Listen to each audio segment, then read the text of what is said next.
இதுக்கு முன்னாடி பார்த்துருக்கீங்களா? ஆஹா இல்ல. தெரியல போய். பேர் ஞாபகம் இருக்கு, மைண்டில் வர மாட்டேங்குது. அலமியா புக்ஸில் எங்கே படிச்சிருக்கியா? நோ. பார்த்துருக்கேன், ஆனால் பேர் தான் ஞாபகம் சரியா. இது வந்து பேர் தெரியும், பேர் சரியா தெரியாது சுத்தமா. அல்கஸ்வா டிவி நேயர்கள் அனைவருக்கும் அஸ்ஸலாமு அலைக்கும் வரஹ்மத்துல்லாஹி வபரகாத்துஹு. நான் உங்கள் அனஸ் இப்னு பஷீர். இன்னைக்கு நம்ம முஸ்லிம் ஆர்டர்ஸ் நிகழ்ச்சியில் என்ன பற்றி பார்க்க போகிறோம் அப்படின்னு சொல்லி பார்த்தீங்கன்னா, இப்போ நான் சில இமேஜஸ் வந்து உங்களுக்கு காட்டுறேன், அது யாருன்னு தெரியுதா அப்படின்னு பாருங்களேன்.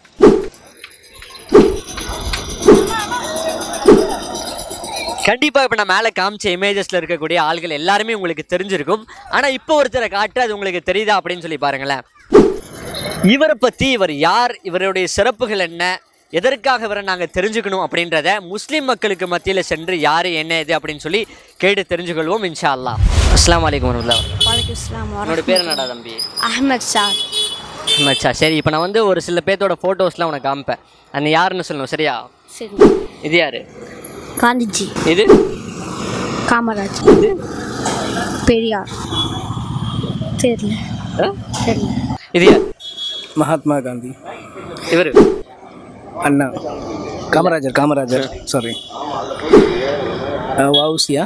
ஆமாம், வவுசி. தெரியல போய். இதுக்கு முன்னாடி பார்த்துருக்கீங்களா? ஆஹா இல்ல. ஒரு தெரியலையே யார்.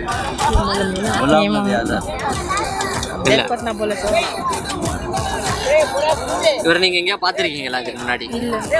புக்ஸில் அந்த மாதிரி எதுவும் நீங்கள் பார்த்ததே இல்லை, அப்படி தானே? இது யார்? மகாத்மா காந்தி. இது காமராஜர். கப்பலோட்டிய தமிழன். வஉசி தர்மர். இது தந்தை பெரியார். இவர்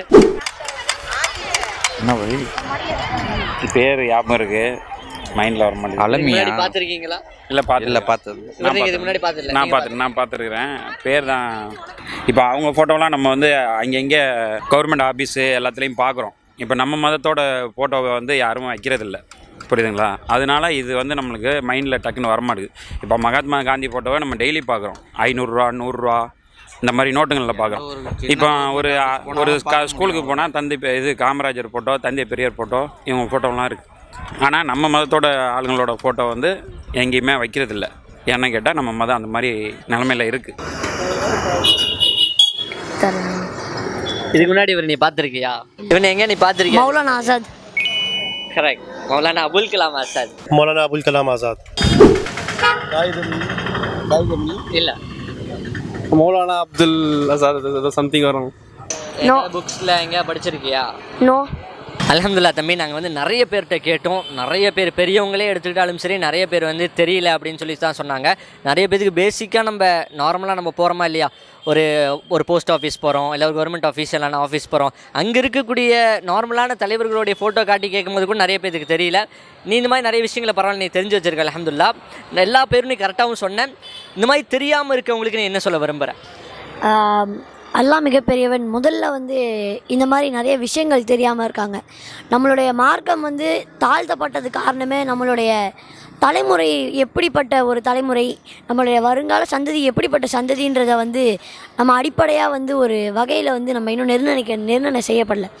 அது மட்டும் இல்லாமல் இந்த மாதிரி நிறைய மக்களை தெரிஞ்சிக்காதனால, நம்மளுடைய மக்களை தெரிஞ்சிக்காதனால நம்ம வந்து மிகவும் தாழ்த்தப்படுறோம்.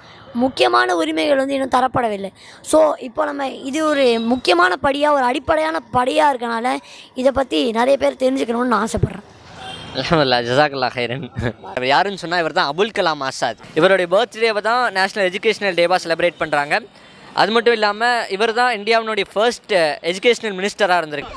இந்த இந்திய திருநாட்டில் மிகப்பெரிய ஒரு பங்கு, சுதந்திரத்திலும் சரி எல்லா விடயங்களும் சரி, இஸ்லாமியர்களுடைய பங்கு பெரிய அளவில் இருக்குது. ஆனால் இன்றைக்கி முஸ்லீம் சமூகத்துக்கு இந்த வரலாறு தெரியல அப்படின்னு சொன்னால் அது வேதனையான விஷயம் தானே. எந்த ஒரு சமூகம் இதனுடைய வரலாற்றை மறக்கிறதோ அந்த சமூகம் மறக்கடிக்கப்படும். எந்த சமூகத்துக்கு அதனுடைய வரலாறுகள் தெரியலையோ அந்த சமூகத்தினால வரலாறு படிக்க முடியாது அப்படின்னு சொல்லி வரலாற்று ஆசிரியர்கள் சொல்கிறாங்க. நம்ம வந்து நிறைய லீடர்ஸ்னுடைய வரலாறுகள் நம்ம படிக்கணும். முக்கியம் சொன்னால் நெக்ஸ்ட் ஜென்ரேஷன் சொல்லிக் கொடுக்கணும், நாமளும் படிப்போம். இன்ஷால்லா படிப்போமா? கண்டிப்பாக இன்ஷா அல்லாஹ். இன்ஷால்லா, ஜஸாக்கல்லாஹ்.